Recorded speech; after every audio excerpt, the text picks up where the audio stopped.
Di posisi ini Mikhail Tal belum puas setelah ia korbankan ratunya di langkah 43, seseorang Grandmaster Garry Kasparov bahkan mantan juara dunia. Anehnya lagi, bahkan buah yang semakin berjatuhan di atas papan, ia kembali korbankan benteng, sungguh di luar nalar manusia pada umumnya. Halo sahabat pejuang catur sejati, selamat datang kembali di channel Chess Legends Arena, yang selalu menjunjung tinggi merah putih. Dalam video ini kita akan membahas sebuah partai yang sangat menarik antara Garry Kasparov melawan Mikhail Tal. Pertandingan ini berlangsung dalam sebuah blitz match di Baku tahun 1978. Walaupun hanya partai blitz, kualitas kombinasinya sangat luar biasa. Bahkan di partai ini kita dapat melihat bagaimana Mikhail Tal, yang dijuluki pesulap dari Riga, mampu mengubah posisi yang terlihat biasa menjadi serangan mematikan hanya dalam beberapa langkah. Di sini Garry Kasparov membuka permainan dengan bidak E4, langsung menguasai pusat papan sejak awal. Kemudian Mikhail Tal membalas bidak C5, memilih pertahanan Sicilian, salah satu pertahanan paling agresif untuk melawan pembukaan E4. Kasparov melanjutkan kuda F3, sementara Tal mengembangkan kuda C6, menjaga pusat sekaligus mempersiapkan tekanan di sayap menteri.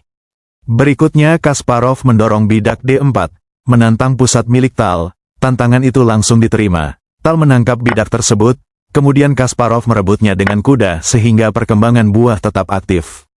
Tal melanjutkan kuda F6, menyerang pion E4 sekaligus mempercepat perkembangan. Kasparov membalas dengan kuda C3, terus memperkuat pusat. Selanjutnya Tal memainkan bidak D6, membangun pertahanan yang kokoh. Kasparov mengembangkan gajah ke G5, memaku kuda di F6 dan mulai memberi tekanan aktif. Tal merespons dengan bidak E6, sesuai jalannya teori pada umumnya, kemudian mengembangkan ratu ke D2. Ide ini mempersiapkan rokade panjang, dan bila hitam ke depan bermain fianchetto, putih berniat menukar gajah tersebut, sesuai jalannya teori. Tal menjawab bidak A6, sebuah langkah ciri khas opening Sicilian, untuk mencegah gangguan di petak B5. Tanpa menunggu lama Kasparov melakukan rokade di sayap ratu. Tujuannya sangat masuk akal memberi gangguan bidak lemah di D6. Apalagi kontrol pada bidak ini maka hampir bisa dipastikan putih mendominasi permainan, itulah alasannya terlebih dahulu Tal main bidak ke A6, kontrol lompatan kuda di B5. Permainan berlanjut Tal mengembangkan gajah ke D7, menyelesaikan perkembangan perwira. Kasparov mulai membangun serangan dengan bidak F4, terlihat tajam di mana aktivitas di pusat begitu ketat, dan sangat terjaga. Sedangkan Tal membalas bidak B5, memperluas wilayah di sayap menteri dan mulai mencari ruang. Memasuki bagian tengah permainan, Kasparov memutuskan menukar gajah dengan kuda di F6. Tal menerimanya dengan pion G, sehingga struktur pionnya memang sedikit rusak, tetapi sebagai gantinya lajur G terbuka dan justru bisa menjadi jalur serangan di kemudian hari. Kasparov tidak berhenti sampai di situ, ia kembali menukar kuda di C6. Lalu Tal merebutnya kembali menggunakan gajah sehingga pasangan gajah Tal tetap aktif. Kasparov menggeser ratu ke E1, sementara Tal mengembangkan gajah ke E7, menyelesaikan perkembangan buahnya. Berikutnya Kasparov membawa gajah ke D3, kemudian Tal mengaktifkan ratu ke B6, mulai ciptakan komplikasi di sayap ratu. Kasparov memindahkan rajanya ke B1, langkah pencegahan yang sangat umum setelah rokade panjang. Tetapi berikutnya Mikhail Tal membuat langkah aneh yaitu memutuskan rokade panjang. Secara teori langkah ini sangat berbahaya, karena pada umumnya kawan, hitam menyerang lewat sayap ratu, sedangkan putih lebih cenderung melawan balik lewat sayap raja. Artinya hampir bisa diprediksi menurut saya, permainan hitam hanya bisa bertahan, ke depan tidak mungkin ia menyerang di sayap ratu, sedangkan posisi rajanya sendiri berada di sekitar situ. Kedua raja kini berada di sisi papan yang sama, sehingga permainan dipastikan berlangsung sangat tajam. Kasparov membawa benteng ke F1, sementara Tal menarik gajahnya ke belakang, tanda menurut rumus papan, Tal hanya bisa bertahan, tetapi kita lihat saja apa yang ada dalam pikiran Tal. Kasparov mulai membuka serangan dengan bidak F5, berusaha merusak struktur pion di sentral. Tal memilih langkah tenang raja ke B8, keluar dari kemungkinan ancaman di lajur C. Kasparov kemudian mengaktifkan ratu ke G3, menambah tekanan ke arah raja. Tal memindahkan ratu ke C5, menjaga keseimbangan sekaligus mengawasi beberapa petak penting. Kasparov melanjutkan mengambil E6, membuka posisi. Tal segera merebut kembali sehingga keseimbangan material tetap terjaga. Berikutnya Kasparov memainkan kuda ke E2, kemudian Tal menggeser ratu ke E5, menawarkan pertukaran ratu. Tal mulai menyadari kalau posisinya sekarang lagi dalam bahaya. Disinilah Kasparov menemukan langkah kuat kuda ke F4, meningkatkan tekanan. Tal menjawab dengan benteng ke E8, lalu benteng Kasparov juga berpindah ke E1, sehingga kedua pemain mulai bertarung memperebutkan lajur terbuka. Tal berikutnya mengaktifkan benteng ke G8, memanfaatkan sepanjang lajur G, yang sebelumnya sudah terbuka akibat pertukaran pion. Kasparov menggeser ratu ke H3, sementara Tal mengembangkan gajah ke C8, mempertahankan titik-titik penting di sekitar rajanya. Kasparov kemudian menarik ratu ke E3, dan Tal kembali memindahkan ratu ke C5. Sampai di posisi ini permainan masih relatif seimbang. Kedua pemain masih menunggu momen-momen yang tepat, kapan melancarkan serangan. Kasparov menolak pertukaran, memilih mundur di E2, meningkatkan koordinasi seluruh buahnya. Tal memindahkan benteng ke G5, sebuah langkah aktif yang mulai memberi tekanan pada sayap raja. Kasparov mendorong bidak C3, membatasi ruang gerak lawan. Tal menarik benteng ke E5, tetap mempertahankan pusat agar tidak kebocoran. Kasparov menarik gajahnya mundur ke C2, lalu Tal memainkan ratu ke C4, mulai memasuki wilayah Kasparov secara perlahan. Kasparov merespons dengan kuda ke D3, kemudian Tal menarik benteng ke G5, tetap menjaga tekanan. Kasparov membawa gajah ke B3, sedangkan Tal memindahkan ratu ke C6. Kuda Kasparov mulai kembali aktif ke F4, sambil menekan bidak lemah di E6. Tal melihat ancaman itu dan mencoba menopangnya dengan benteng. Disinilah kita ambil sebuah pelajaran penting. Kita lihat kedua pemain masih menggunakan kesabaran, yang terus melakukan manuver, untuk mencari titik-titik lemah. Lanjut Kasparov masih terus melakukan manuver ratu ke C2, lalu Tal mengembalikan ratunya ke C7, menunggu kesempatan yang tepat. Kasparov melanjutkan bidak G3, memperkuat struktur pion solid, kemudian Tal kembali manuverkan gajahnya ke B7. Tetapi langkah ini sangat meragukan, karena meninggalkan topangan di E6. Entah kenapa justru di sini tidak diterima oleh Garry Kasparov. Mungkin ia ragu karena Tal begitu terkenal sering ciptakan pengorbanan demi mendapatkan serangan mematikan. Kasparov justru melakukan raja ke A1, sebuah langkah yang tampak aman, tetapi peluang terlewatkan, di mana seharusnya menangkap bidak tersebut jauh lebih tepat, sehingga pertahanan Tal di pusat semakin lemah. Lanjut Tal segera membalas bidak F5, mulai membuka jalur serangan. Kasparov menerima tantangan dengan mengambilnya, kemudian Tal kembali merebut pakai bidak E6, permainan mulai semakin tajam. Kasparov menarik kudanya di D3, sambil memberi gangguan pada benteng. Tal dengan cerdas memainkan gajah ke E4, sehingga kuda tersebut tak memiliki kesempatan merebut benteng di E5. Selain itu membuat posisi gajah tersebut lebih aktif. Kasparov memutuskan menukar benteng dengan gajah, mulai korban kualitas melihat posisi Tal yang semakin memburuk. Tal langsung membalas menggunakan benteng, walaupun sekarang Kasparov kalah material, tetapi tekanan hebat masih di pihak Tal. Kasparov kemudian mengembangkan gajah ke D5, mulai memasuki medan pertempuran. Tal dengan tenang gerakan benteng ke E3, memasuki barisan pertahanan Kasparov. Kuda Kasparov menuju B4, ancaman garpu kedua ratu dan raja milik Tal, mulai pertahanan raja Tal semakin memburuk di permukaan.